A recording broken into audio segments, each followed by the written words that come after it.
Did you know Trump walked out of NBC's Meet the Press after a clash over election claims? Today's biggest Trump media story.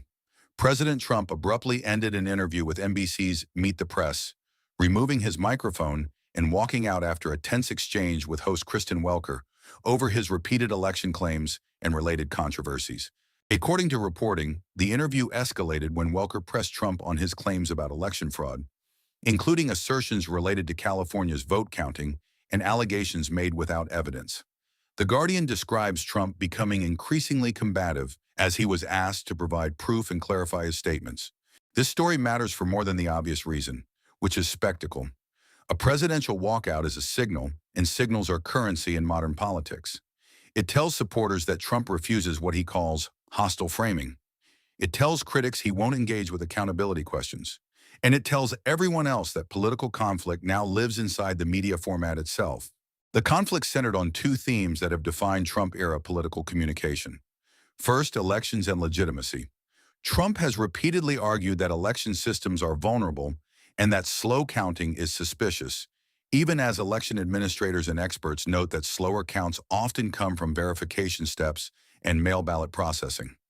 Second, institutional weaponization, including questions about a controversial proposal discussed in the interview. The Guardian reports that questions about an anti-weaponization fund and related issues added to the tension. What makes today's walkout different from a typical heated interview is what it does to the narrative cycle. It doesn't just end a segment, it becomes the story. From a communication strategy perspective, a walkout has upside and downside.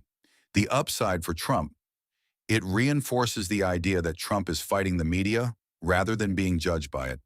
It creates a viral moment that overwhelms detailed questioning. It reframes the interviewer as the antagonist, not the president. The downside: it can look evasive to persuadable voters who want direct answers. It keeps election claims controversies in the headlines, which can fatigue moderates. It risks giving opponents a simple soundbite. He walked out when challenged. Now, the substance beneath the moment. Reporting describes Trump repeating claims about California vote counting and alleging cheating without presenting evidence in the interview, which is part of a broader debate in the state about mail voting and verification timelines. California's system is designed to allow verification and opportunities for voters to correct errors, which can slow the final tally, but is intended to reduce mistakes and ensure accurate counts. In the political ecosystem, slow count becomes a proxy argument.